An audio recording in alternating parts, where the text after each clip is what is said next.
आपसे जवाब चाहिए है। हम देते ही नहीं, हम देते ही नहीं। नकली प्रधानमंत्री से हमारे पास कोई जवाब नहीं है। साफ सीधी बात है, कोई जवाब नहीं है। यहाँ पे हमारे साथ संसद की बैठक हो चुकी है। हमारे अध्यक्ष महोदय यहाँ पे आ चुके हैं। इस समाज के विषय हमारे यहाँ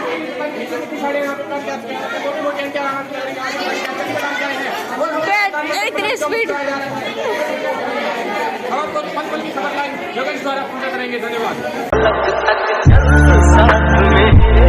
हाय guys, welcome back to my channel. और अगर आप इस चैनल पे न्यू हैं तो चैनल को सब्सक्राइब कर दें, बेल आइकन को हिट कर दें। तो आज हमारा है कंपटीशन एक स्कूल में, और चलते हैं, आपको भी दिखाएंगे। आज मैं बहुत ही ज़्यादा लेट हो गया। एक तो स्कूल में जल्दी जाना था और लेट हो गया आज मैं, और इसलिए अब स्कूटी पे जा रहा हूँ। तो चलते हैं, लेट्स गो। और कंपटीशन आपको लास्ट दिखाएंगे, तब देखना सरप्राइज। माननीय सदस्यगण, माननीय अध्यक्ष महोदय,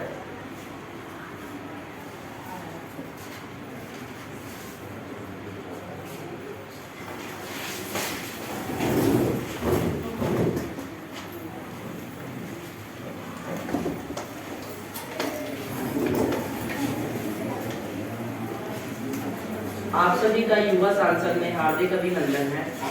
आज की कार्यवाही को प्रारंभ करने से पूर्व सर्वप्रथम राष्ट्रगीत होगा।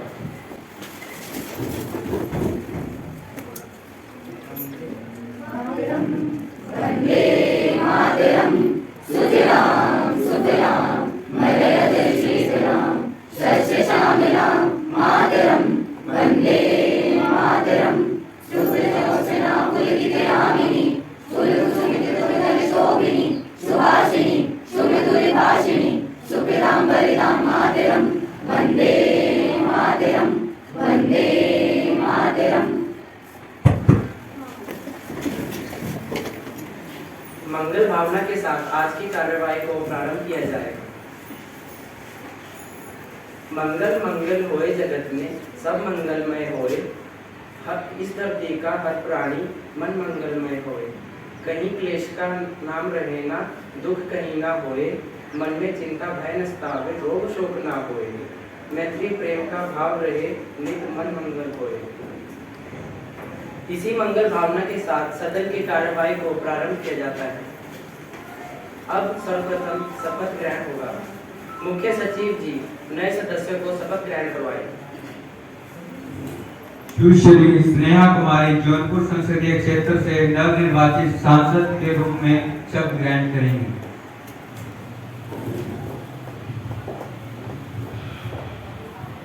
महोदय, आप शपथ ग्रहण करेंगी या प्रतिज्ञा? मैं शपथ ग्रहण करूंगी। महोदय, आप किस भाषा में शपथ ग्रहण करेंगी? मैं हिंदी भाषा में शपथ ग्रहण करूंगी।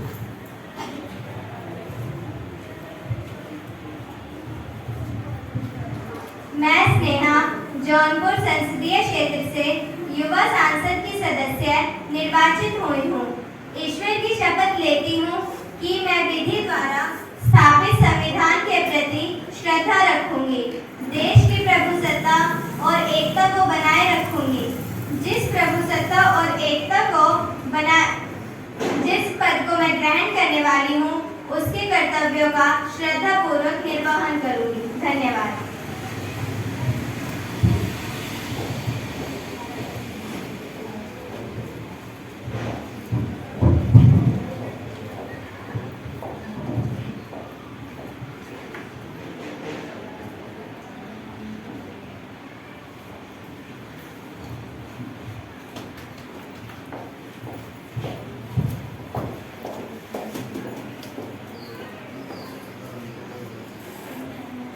माननीय प्रधानमंत्री जी मंत्रिमंडल में शामिल मंत्रियों का सदन से परिचय करवाएं। जी महोदय, मैं सदन के सदस्य से आप सभी का परिचय कराना चाहूंगी। वित्त मंत्री कुमारी सिया, शिक्षा मंत्री कुमारी भावना, स्वास्थ्य मंत्री कुमारी आरती, कृषि मंत्री कुमारी जया, ऊर्जा मंत्री कुमारी नेहा, जल संरक्षण मंत्री कुमारी नेहा, महिला एवं बाल विकास मंत्री कुमारी रेणु, खेल मंत्री कुमारी प्रतिभा एवं नवनिर्वाचित सदस्य कुमारी स्नेहा, गृह मंत्री तनुज। धन्यवाद।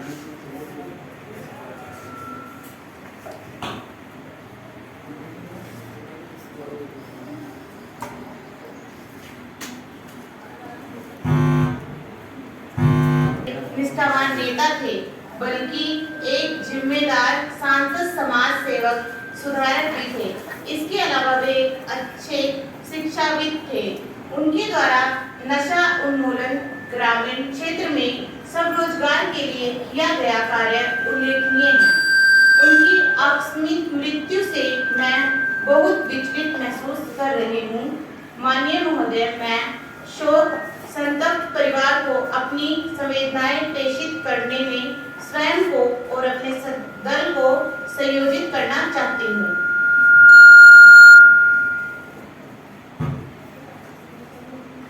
विपक्ष पार्टी की सदस्य खुशी कुमारी, आप भी दिवंगत आत्मा को श्रद्धांजलि दें। हाफिज मोहम्मद सिद्दीकी जी एक अपीड़ित परिवार से थे। वह गरीबों के दुख दर्द को यूं ही समझ पाते थे। शायद इसलिए उन्होंने अपना कीमती समय ज्यादातर गरीबों की तरक्की के लिए ही अर्पित किया है। महोदय, मैं पूरी समिति की ओर से सिद्दीकी साहब के लिए श्रद्धांजलि अर्पित करना चाहती हूँ। सदन में उपस्थित सभी सदस्य दिवंगत आत्मा की शांति के लिए 2 मिनट का मौन धारण करें।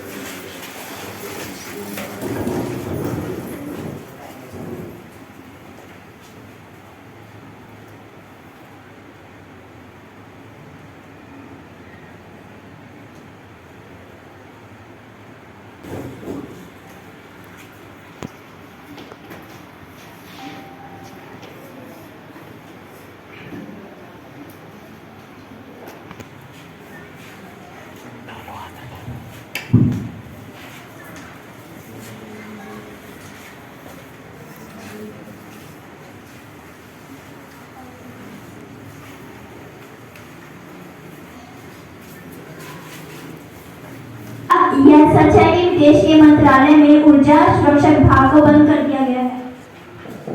नहीं माननीय अध्यक्ष महोदय, विदेश मंत्रालय के ऊर्जा सुरक्षा विभाग को बंद नहीं किया गया है। इसका केवल विलय किया गया है और इसका नाम ITP तथा ES प्रभाग रखा गया है।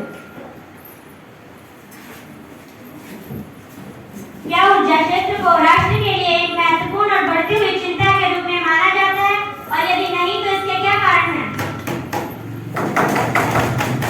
हाँ माननीय अध्यक्ष महोदय, ऊर्जा क्षेत्र को राष्ट्र के लिए एक महत्वपूर्ण तथा बढ़ती चिंता के तौर पर माना जा रहा है। यह प्रभाग ऊर्जा से संबंधित मंत्रालयों जैसे नीति आयोग, पेट्रोलियम गैस मंत्रालय, कोयला, विद्युत नवीन एवं नवीकरणीय आदि के साथ सहयोग करता है। माननीय अध्यक्ष महोदय, हमारी सरकार बिना भेदभाव के काम कर रही है। हम बिजली नाम पर हिंदू मुस्लिम नहीं करते हैं और न ही नाम देकर गांव में बिजली पहुंचाते हैं। हमने काम किया और विपक्ष और जनता ने उस पर मुहर लगाई है। विपक्ष का काम ही है रोक लगाना, इससे हमें फर्क नहीं पड़ता है। हमारा पक्ष मजबूत है और हम इसी के सहारे। Any supplementary question? विपक्ष पार्टी की करिश्मा कुमारी, क्रमांक नंबर 3, शिक्षा मंत्री भावना कुमारी से अपना प्रश्न करें। हमारा देश शिक्षा के क्षेत्र में 116वें स्थान पर है। भारत में केवल 56% लोग ही पढ़े लिखे हैं। अभी कुछ समय पहले कोरोना काल में सरकार ने बच्चों के लिए ऑनलाइन क्लासेस लगाई थी। उन्होंने यह नहीं सोचा कि जिन बच्चों के पास स्मार्टफोन या कंप्यूटर नहीं है, उन बच्चों के लिए क्या व्यवस्था की गई है। मैं ये भी जानना चाहूंगी कि हमारे देश के बच्चे +2 के बाद विदेशों में जाकर पढ़ाई करते हैं और उन देशों का नाम रोशन करते हैं। हमारे देश में ऐसा क्या नहीं है कि बच्चे यहाँ पढ़ना नहीं चाहते। शिक्षा मंत्री जी, भारत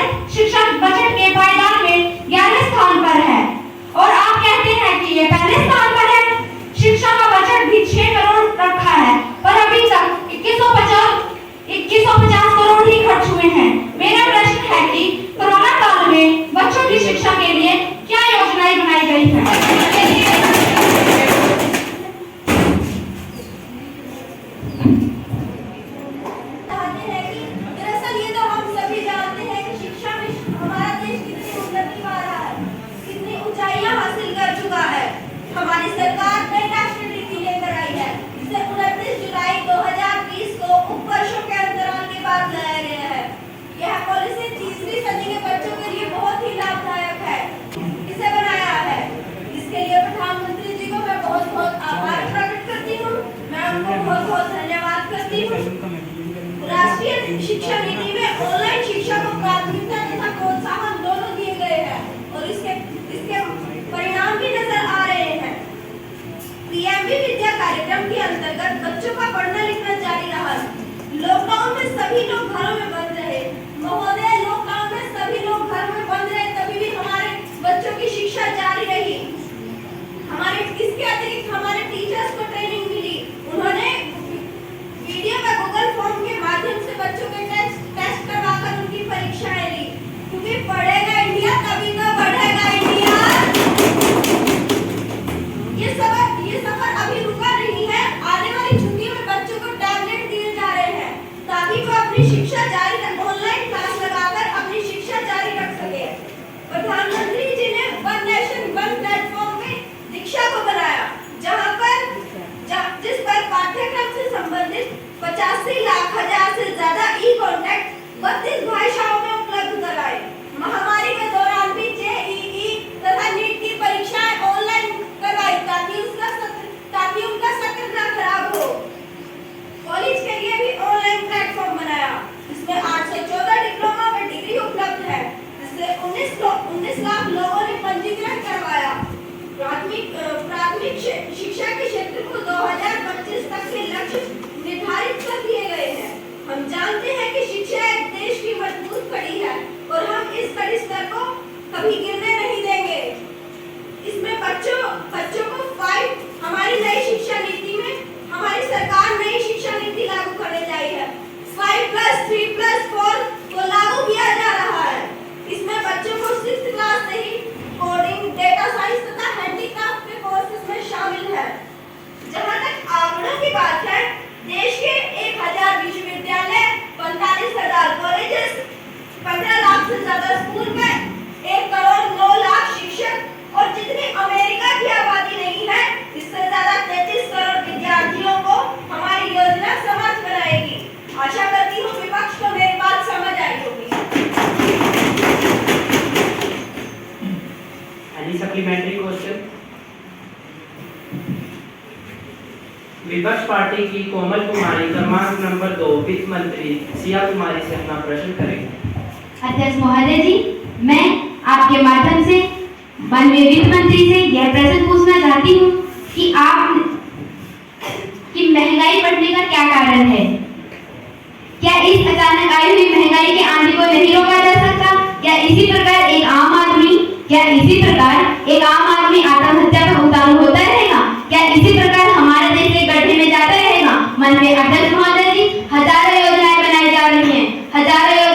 जा रही हैं, लेकिन महंगाई में कोई कमी नहीं आई है। मैं ये जानना चाहती हूँ कि आखिर कब तक महंगाई पर काबू पा लिया जाएगा? स्पष्ट कीजिए। माननीय अध्यक्ष महोदय जी, मैं आपके माध्यम से माननीय सदस्य महोदय को यह बताना चाहती हूँ कि महंगाई का मुख्य कारण पूर्व सरकार की गलतियाँ हैं, जिसका दुष्परिणाम हमारी सरकार को भुगतना पड़ रहा है। फिर भी मैं सदस्यों को यह आश्वासन देती हूँ कि राज्य स्तर पर माननीय महोदय जी, राज्य स्तर पर मात्र 6 माह तक महंगाई पर काबू पा लिया जाएगा। माननीय अध्यक्ष महोदय जी, महंगाई का आलम यह नहीं है कि एक व्यक्ति ने अपने पेट की आग को बुझाने के लिए एक बाप ने अपने बेटे को मात्र 80,000 रुपए में बेच दिया। माननीय अध्यक्ष महोदय जी, जिसने भी ऐसा अपराध किया है उसे बख्शा नहीं जाएगा, उसे सख्त से सख्त सजा दी जाएगी। आखिर आपके पास ऐसी कौन सी योजना है जो आप मात्र 6 महीने में इसको कम कर देंगी? माननीय महोदय, सरकार जादू की छड़ी से नहीं चला करती, बल्कि इसके लिए कुछ भिन्न कार्य करने होते हैं, जो मैं सदन को बताना चाहूंगी। अन्य राजनीति जो सामान मंगाया जाएगा उसे कर मुक्त करने तक विचार किया जाएगा। दाल, चावल, प्याज, मिर्च आदि को अति आवश्यक खाद्य पदार्थ की सामग्री में रखा जाएगा तथा इसका उत्पादन और विनिर्माण सरकार के नियंत्रण में किया जाएगा। पेट्रोल और डीजल को जीएसटी में लाने हेतु विचार किया जाएगा।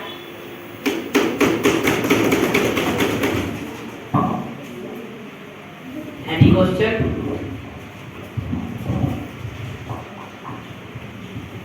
विपक्ष पार्टी की खुशी कुमारी क्रमांक नंबर 4 स्वास्थ्य मंत्री आरती कुमारी से अपना प्रश्न करेंगे।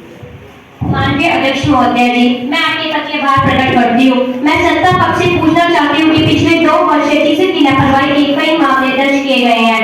कई महिलाओं, बच्चों, पुरुषों की मृत्यु चिकित्सा की लापरवाही की वजह से हो रही है। अध्यक्ष महोदय जी, जो लापरवाही की हद तो यहाँ देखने को मिली कि पल्स पोलियो की जो दवाई 2015 में शुरू की गई थी, वही दवाई 2018 में आनंद फानन में बांट दी गई है। गाँव में तो जो CMO थे, फ्रीज किए जाते थे, उनमें उनका खाना पड़ा हुआ था और दवाई जमीन पर दी गई थी। इसी लापरवाही के कारण पल्स पोलियो जो दुनिया में खत्म हो चुका था, उसने भारत में अपने पैर पसार लिए हैं। मैं सत्ता पक्ष से इसका जवाब जानना चाहती हूँ। माननीय अध्यक्ष महोदय जी, मैं महोदय जी को बताना चाहती हूँ कि सरकार चिकित्सा क्षेत्र में होने वाली लापरवाहियों को मीडिया के माध्यम से अवगत किया है, क्योंकि स्वास्थ्य राज्य का विषय है। इसके लिए तो राज्य को भी ध्यान देना होगा और इस समस्या का समाधान करना होगा।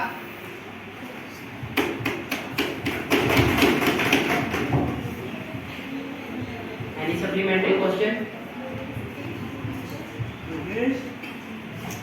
ये बढ़िया है, केंद्र सरकार कुछ ना करे और सारा दोष राज्य सरकार पर डाल दे। चलो मान लिया ये जिम्मेदारी राज्य सरकार की है, पर यूपी में तो आप लोगों की सरकार है, वहाँ इतनी लापरवाही क्यों? अभी पिछले कुछ दिनों में वहाँ एक सरकारी अस्पताल में ऑक्सीजन की कमी के कारण नवजात शिशुओं की मौत हो गई। बताओ इसका जवाब कौन देगा?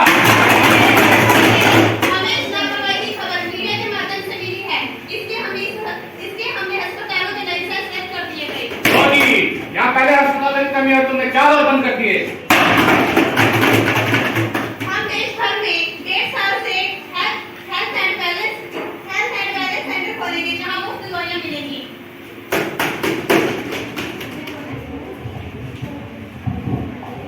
वाह, यह सही है। यहाँ तो हवा भी मुफ्त नहीं मिलती, तो दवाइयाँ कहाँ से मुफ्त मिलेंगी? हमें आयुष्मान कार्ड में लाखों लोगों को 5 लाख का मेडिकल इंश्योरेंस मुफ्त करने का जिम्मा लिया है। ये हम इन दवाइयों के माध्यम से लोगों को मरने नहीं देंगे। यही हमारी सरकार का दावा है।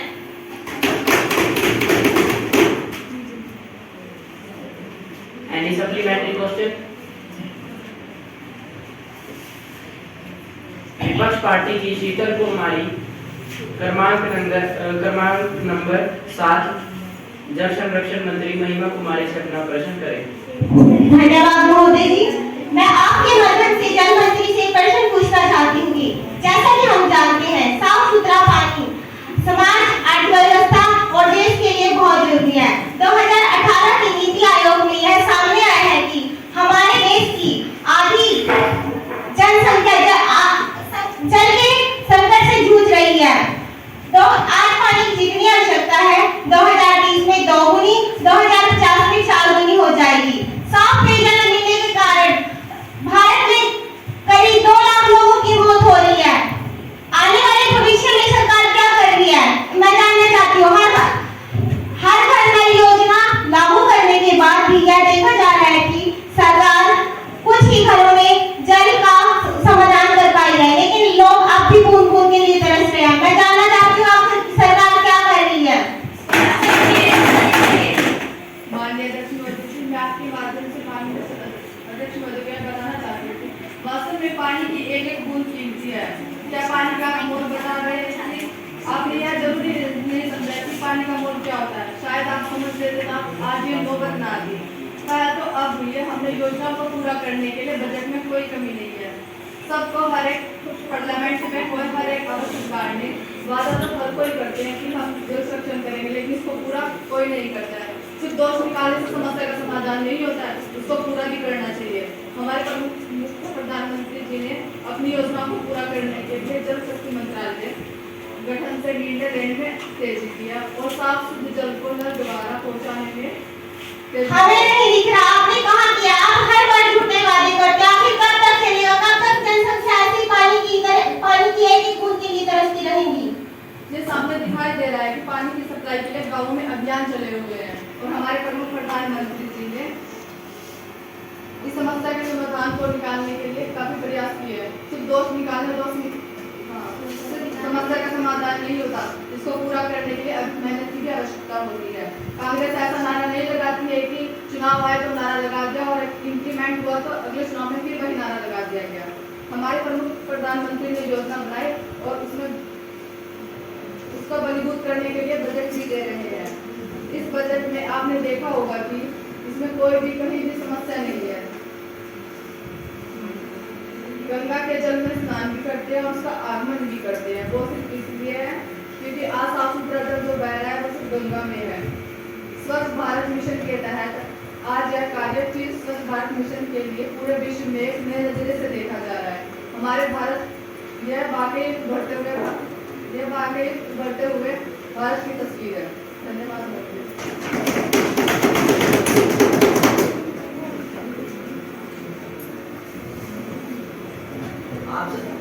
आप सभी को सूचित किया जाता है कि शून्यकाल प्रारंभ हो चुका है, इसलिए सदन की कार्यवाही को दोपहर 12 बजे तक स्थगित की जाती है।